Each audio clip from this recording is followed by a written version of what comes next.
श्री शिवाय नमस्तुभयम। दोस्तों, जैसा कि आप सभी लोग जानते हैं कि 17 फरवरी 2026 यानी मंगलवार को पड़ रही है फाल्गुन महीने की भौमती अमावस्या व्रत और साल का पहला बड़ा सूर्य ग्रहण। और दोस्तों, यह वह तिथि है जो फाल्गुन महीने में पड़ने वाली सबसे बड़ी तिथि है, क्योंकि यह मंगलवार के दिन पड़ रही है और हमारे हिंदू धर्म में इसका बहुत ही बड़ा और विशेष महत्व होता है। पूज्य गुरु जी ने कहा है कि अगर कभी भी मौका लग जाए और फाल्गुन महीने की अमावस्या तिथि मंगलवार को पड़ जाए तो आप लोगों को सिर्फ और सिर्फ 11 गेहूं के दाने वाला उपाय तो अवश्य ही करना चाहिए, क्योंकि इन दोनों तिथियों का संयोग बहुत ही कम आता है। इसी के साथ दोस्तों, गुरुजी ने कहा है कि जब भी फाल्गुन महीने की अमावस्या तिथि पड़े तो आप लोगों को सिर्फ और सिर्फ 11 गेहूं के दाने वाला उपाय तो अवश्य करना। यह उपाय इतना खास है कि अगर आपने सही मुहूर्त पर सही क्रिया अनुसार 11 गेहूं के दाने वाला उपाय कर लिया, जो प्राचीन काल के समय का महा उपाय है, तो मान के चलिए दोस्तों, महादेव जी के आशीर्वाद से आपके जीवन का कितना ही बड़ा दुख हो, उससे आपको मुक्ति मिल जाएगी। आपकी कोई भी मनोकामना हो, मान लीजिए आप नौकरी की तैयारी कर रहे थे तो आपकी नौकरी लग जाएगी, आपका बंद पड़ा व्यापार चल पड़ेगा। और दोस्तों, आप जिस बीमारी से आप बहुत दिनों से परेशान थे, उस बीमारी से आपको मुक्ति मिल जाएगी। आपके जीवन में धन आना शुरू हो जाएगा, आपके जीवन में धन आने के नए नए रास्ते खुल जाएंगे। और मान के चलिए दोस्तों, फिर आपको किसी भी प्रकार की परेशानी का सामना नहीं करना पड़ेगा। इसीलिए दोस्तों, 17 फरवरी मंगलवार के दिन आप लोगों को इस वाले उपाय को जरूर कर लेना है। भले ही आपने पूरे साल भर इस उपाय को ना किया हो, पर अगर आपने इस फाल्गुन महीने में पड़ने वाली अमावस्या तिथि के दिन अगर इस वाले उपाय को कर लिया तो आपको इस उपाय को करने का वह फल मिलेगा जिसकी आपने कभी भी नहीं करी होगी। इसीलिए आपने लोग इस गेहूं वाले उपाय को एक बार जरूर कर लेना, ताकि आप लोगों के हाथ से यह मौका ना जा सके और आपको इस उपाय को करने का फल मिल सके। दोस्तों, यह उपाय पंडित जी ने अपनी अभी की ही शिव महापुराण की कथा में बताया है। जो इस उपाय को आज हम आपको बहुत अच्छे से समझाने वाले हैं, इस वीडियो को देखने के बाद इस उपाय को समझने के लिए आपको कोई और वीडियो को देखने की जरूरत नहीं पड़ेगी। तो दोस्तों, इस उपाय को आपको कैसे करना है, कब करना है, कहां पर करना, और उपाय को करते समय आपको किन किन गलतियों को नहीं करना है और आपको किन किन बातों का ध्यान रखना है, ये सारी जानकारी हम आपको इस वीडियो में देंगे। तो चलिए भक्तों, उपायों को शुरू करते हैं। अगर आप भी चाहते हैं कि महादेव जी का आशीर्वाद आप पर सदैव बना रहे तो वीडियो को लाइक करें, चैनल को सब्सक्राइब करें और कमेंट बॉक्स में हर हर महादेव जरूर लिखें। और अपने फायदे के लिए, गरीबी दूर करने के लिए इस वीडियो को पूरा देखकर जाना। यदि आज आपने वीडियो को बीच बीच में से देखा, काट काट कर देखा, तो जीवन में आपको कभी सफलता हासिल भी नहीं होगी। दोस्तों, ये 17 फरवरी मंगलवार अमावस्या तिथि का दिन ये इतना खास होता है, इतना महत्वपूर्ण होता है। देखा गया है कभी कभी बड़े बड़े पूजा पाठ अनुष्ठान से जो मनोकामना पूर्ण नहीं होते, वो 17 फरवरी मंगलवार के दिन एक छोटे से उपाय करने से ही आपकी मनोकामना पूर्ण हो जाती है। अब हम समझते हैं इस वाले उपाय को हमें करना किस समय है। इस 11 गेहूं के दाने वाले उपाय को हमें फाल्गुन महीने के मंगलवार के दिन करना किस समय है। तो देखिए, इस उपाय को करने का जो समय है वह सुबह का समय है और शाम का समय है। अब देखिए, यहां पर हम मुख्य रूप से सुबह का समय नहीं बोलेंगे, क्योंकि 17 फरवरी मंगलवार अमावस्या तिथि का दिन है और इस दिन प्रदोष काल के समय का बहुत महत्व होता है। बाकी अगर सुबह के समय भी करेंगे तो भी अच्छा होगा, उसमें कोई भी दिक्कत वाली बात नहीं है। तो चलिए जानते हैं इस विशेष उपाय के बारे में। लेकिन उससे पहले एक प्रार्थना, अगर आप इस चैनल पर नए हैं तो आप इस वीडियो को लाइक करें, चैनल को सब्सक्राइब करें और कमेंट बॉक्स में आप अपनी राशि या अपना नाम जरूर डाल दें, क्योंकि हम राशि से भाग्य भी बताते हैं और भाग्य में चल रही परेशानियों को दूर करने के लिए वो आसान से आसान उपाय भी बताते हैं। तो चलिए अब हम अपने सबसे पहले उपाय की बात कर लेते हैं। देखो, गुरुजी ने कहा है कि अगर मंगलवार के दिन अमावस्या तिथि पड़ जाए तो इस दिन आपको 11 गेहूं के दाने वाला उपाय तो अवश्य ही करना चाहिए। देखो, ये उपाय यदि आपके जीवन में कर्जा बहुत अधिक है, आपके जीवन में संकट बहुत अधिक रहते हैं, आपके ऊपर बहुत अधिक विपदा आ रही है, बार बार आपको अपने व्यापार में और अपने धन में हानि देखने को मिल रही है कि आपको प्रत्येक कार्य में हानि हो रही है, तो आपको यह उपाय करना चाहिए। देखिए, इस उपाय के लिए आपको 11 गेहूं के दाने आपको लेने हैं। ठीक है, 11 दाने लेने के बाद में आपको जरूरत होगी चावल के दानों की। 11 चावल के दाने और 11 गेहूं के दाने, और चावल के दाने खंडित नहीं होने चाहिए। अब आप कहोगे पंडित जी गेहूं कहां से लेने हैं? देखो, आपको किसी भी किराना स्टोर पर गेहूं के दाने आपको आसानी से मिल जाएंगे, जाकर ले लेना। ठीक है ना, 11 गेहूं 11 चावल के दाने लेने हैं। साथ ही साथ आपको एक तांबे का लोटा है और उस तांबे के लोटे में आपको जल भरना है। जल आपका खुद के घर का होना चाहिए, मंदिर का नहीं होगा। अब आप ये सब सामग्री लेकर पहुंच जाओगे महादेव के शिवलिंग के पास में शाम के टाइम पे प्रदोष काल में। देखो, जब आप ये उपाय कर रहे हो तो अपना फेस रखना उत्तर दिशा, नॉर्थ डायरेक्शन की तरफ। अब यहां पर जो मैं आपको क्रम बताने जा रहा हूं ना, उस मेरे क्रम को बहुत ध्यान से सुनिए। महादेव को अगर कोई सबसे प्रिय है ना, तो उनकी सबसे छोटी पुत्री जिनका नाम है माता अशोक सुंदरी, जो आपके पास में चावल 11 दाने हैं ना, उन चावल के 11 दानों को माता अशोक सुंदरी के स्थान पर आपको अपना नाम और गोत्र बोलते हुए समर्पित कर देने हैं ना। और चावल के दानों को रखने के बाद में जो आपके पास में तांबे का लोटा है ना, उस तांबे के लोटे को कहीं पे भी हम जल नहीं चढ़ेंगे। सिर्फ और सिर्फ माता पार्वती का जो हस्तकमल आपको दिख रहा है, यहीं पे गोल गोल आपको समर्पित करना है, उसी जल को, और कहीं नहीं। ना तो माता अशोक सुंदरी के स्थान पर, ना तो शिवलिंग के ऊपर, सिर्फ आपको यहाँ पे गोल गोल जलाधारी पर आपको उस जल को समर्पित करना है। अब आपके पास में बचे हुए हैं 11 गेहूं के दाने और बचे हैं।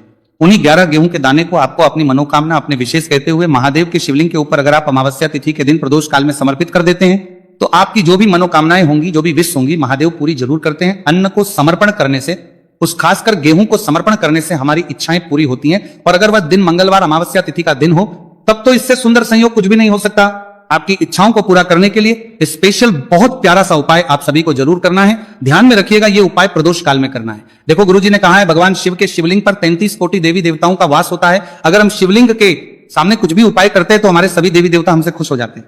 यह उपाय आपको अवश्य करना है। देखो, सुबह के टाइम नहीं कर सकते, ठीक है।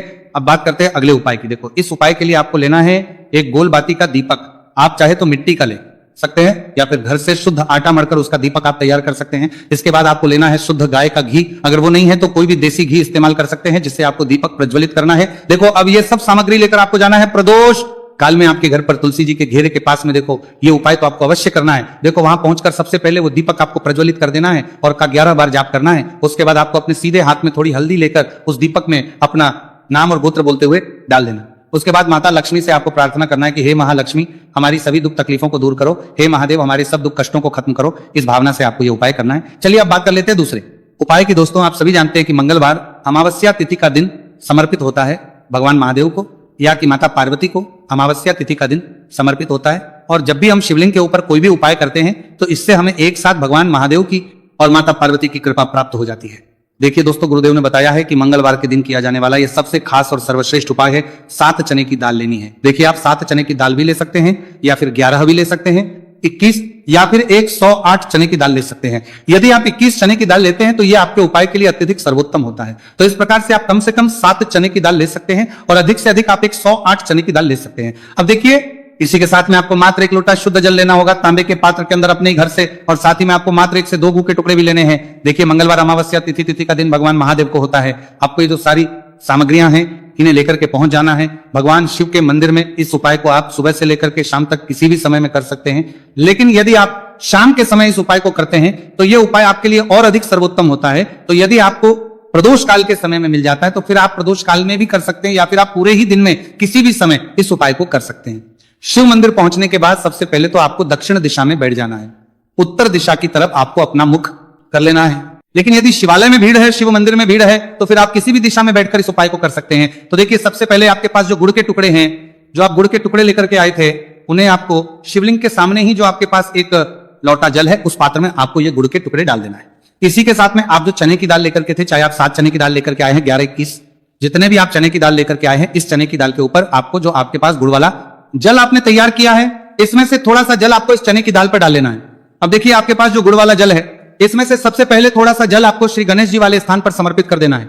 श्री शिवाय नमस्तुभयम इस मंत्र का जाप करते हुए फिर थोड़ा सा जल आपको श्री कार्तिकेय जी वाले स्थान पर समर्पित करना है। श्री शिवाय नमस्तुभयम इस मंत्र का जाप करते हुए फिर थोड़ा सा जल आपको माता अशोक सुंदरी वाले स्थान पर भी समर्पित करना है। श्री शिवाय नमस्तुभयम इस मंत्र का जाप करते हुए फिर थोड़ा सा जल आपको भयम इस मंत्र का जाप करते हुए फिर थोड़ा सा जल आपको माता अशोक सुंदरी वाले हुए, फिर थोड़ा सा जल आपको माता पार्वती के हस्त कमल पर समर्पित करना है और आपको श्री शिवाय नमस्तुभयम इस मंत्र का जाप कर लेना है। अब देखिए दोस्तों, आपके पास जो सा जल और शेष बचेगा, इसमें से आपको केवल थोड़ा सा जल शिवलिंग पर अर्पित कर देना है और अंत में आपको उस पात्र में थोड़ा सा जल और शेष बचाना है। पूरा जल आपको शिवलिंग पर अर्पित नहीं करना है, अंत में आपको थोड़ा सा जल और शेष बचाना है। अब देखिए, आप जितनी भी चने की दाल लेकर के आए हैं, अगर आप 7 चने की दाल लेकर के आए हैं तो आपको 7 बार श्री शिवाय नमस्तुभयम इस मंत्र का स्मरण कर लें। यदि 11 चने की दाल लेकर के आए हैं तो फिर आपको 11 बार इस मंत्र का जाप करना है। जितनी भी चने की दाल लेकर के आए हैं उतनी बार आपको श्री शिवाय नमस्तुभयम इस मंत्र का जाप करना है और फिर आपको ये जो चने की दाल है इसे शिवलिंग के ऊपर ही समर्पित कर देनी है। लेकिन आपको ये चने की दाल बृहस्पतिश्वर महादेव का स्मरण करते हुए ही शिवलिंग पर अर्पित कर देनी है और आपको अपनी मनोकामना को भी बोल देनी है। आप जो भी मनोकामना है, चाहे वो धन प्राप्ति को लेकर हो, नौकरी से संबंधित हो, विवाह से संबंधित हो, या फिर आपके मकान जमीन जायदाद से संबंधित हो, चाहे ग्राहकलेस से संबंधित हो, या फिर किसी भी प्रकार की जो मनोकामना है उसे आपको बृहस्पतिश्वर महादेव से परिपूर्ण करने की प्रार्थना कर लेनी है। और इसके बाद आपके पास जो पात्र के अंदर थोड़ा सा से जल और बचा हुआ था, इसे भी आपको धीरे धीरे भगवान शिव की पर ही अर्पित कर देना होगा। श्री शिवाय नमस्तुभयम इस मंत्र का जाप करते हुए पूज्य गुरु जी कहते हैं कि फाल्गुन महीने का मंगलवार अमावस्या तिथि को जो भी व्यक्ति इस प्रकार से यह चमत्कारिक उपाय कर लेता है तो उसकी जो मनोकामना है वह भगवान लक्ष्मी नारायण की कृपा से तथा महादेव की कृपा से बहुत ही जल्द परिपूर्ण हो जाती है। बात करते हैं अगले उपाय की। देखो, इस उपाय के लिए आपको मात्र 2 लौंग लेनी होगी, या कि आपको लौंग का जोड़ा लेना है। 2 फूल वाली आपको लौंग लेनी है। लौंग का जोड़ा कहीं से भी खंडित नहीं होना चाहिए, इस बात का ध्यान रखें। इसी के साथ में आपको लेना होगा लाल चंदन का पाउडर। देखिए, यदि आपके पास लाल चंदन की लकड़ी है तो उसे घिसकर भी आप चंदन के रूप में प्रयोग कर सकते हैं। यदि पाउडर है उसका भी आप अपने उपाय के लिए प्रयोग कर सकते हैं। देखिए, चंदन जो है वो तेज का प्रतीक माना गया है और साथ ही साथ जीवन के अंधकार को दूर करने का प्रतीक माना गया है। अब इसी के साथ में आपको मात्र एक तांबे के पात्र के अंदर शुद्ध जल लेना होगा अपने घर से। अब दोस्तों, ये तीनों सामग्री लेकर के सीधे आपको पहुंच जाना होगा भगवान शिव के मंदिर में। देखिए, इसी के साथ में आपको एक गोल बाती का दीपक भी लेना होगा। दीपक आप मिट्टी का भी ले सकते हैं, शुद्ध आटा मढ़कर उसका भी तैयार कर सकते हैं, और दीपक में आप शुद्ध घी का प्रयोग करना है। लेकिन जैसे ही आप इन सभी सामग्रियों को मंदिर में लेकर के पहुंचेंगे, मंदिर में जैसे ही आप चौखट के वहां पर पहुंचेंगे तो मंदिर की चौखट के सीधे तरफ आप जो अपने साथ एक गोल बाती का दीपक लेकर के आए हैं उसे आपको सबसे पहले तो प्रज्वलित कर देना है। यानी कि जैसे ही आप मंदिर की चौखट के वहां पर प्रवेश करते हैं तो उसके सीधे तरफ आपको यह गोल बाती का दीपक प्रज्वलित कर देना है। अब देखिए, जैसे ही ये दीपक प्रज्वलित करेंगे तो आपकी जो भी मनोकामना है उससे आपको बोल देना है। आप इस दीपक को इस प्रकार से प्रज्वलित करने के बाद इन सभी सामग्रियों को शिवलिंग के पास में लेकर पहुंच जाना है। अब देखिए दोस्तों, आपके पास जो एक तांबे के पात्र के अंदर शुद्ध जल है उसमें से आपको केवल आधा लोटा जल ही भगवान शिव के शिवलिंग पर अर्पित करना है।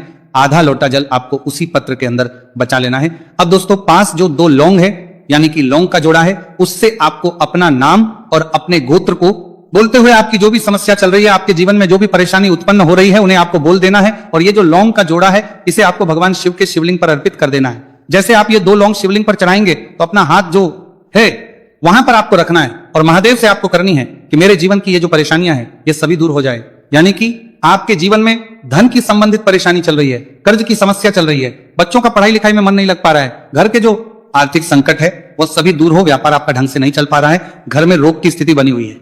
यानी कि जिस भी प्रकार की आपकी समस्याएं हैं उसे आपको बोल देना है और महादेव से इन सभी समस्याओं को दूर करने के लिए आपको प्रार्थना कर लेनी है। अब देखिए दोस्तों, आपने जो 2 लौंग शिवलिंग पर समर्पित की थी उससे आपको वहां से उठा लेना है और इन दोनों लौंग को आपको शिवलिंग से उठा करके सीधे उसे जल के पात्र के अंदर डाल देना है। यानी कि अपने आधा लोटा जल और बचाया हुआ था उसी के अंदर आपको ये 2 लौंग डाल देनी है। और साथ में आप जो लाल चंदन ले आए थे उस लाल चंदन को भी आपको उसी पात्र के अंदर डाल देना है। यानी कि आधा लोटा जल और बचा हुआ है तो उसी आधे लोटे जल के अंदर आपको ये लाल चंदन भी डाल देना है। अब देखिए, इस आधे लोटे जल में है जिसमें आपने 2 लौंग डाली है, लाल चंदन डाला है, उसे सीधे लेकर के आपको पहुंचना है बेलपत्र के वृक्ष के। वहां पर देखिए, बेलपत्र का वृक्ष यदि आपके घर पर है तो वहां पर आपको आ जाना है, आपके घर के पास कहीं भी है तो वहां पर आपको पहुंच जाना है। और उसके बाद आपका जो मुख है वह दिशा की ओर होना चाहिए और उसके बाद आपको अपना नाम और अपनी गोत्र को बोलना है और पुनः अपने जो भी परेशानियां शिवलिंग के पास में बोली थी उन्हें आपको वापस से बेलपत्र के वहां पर भी बोल देनी है। और ये जो आधा लोटा जल और है इससे आपको पूरा बेलपत्र के वृक्ष की जड़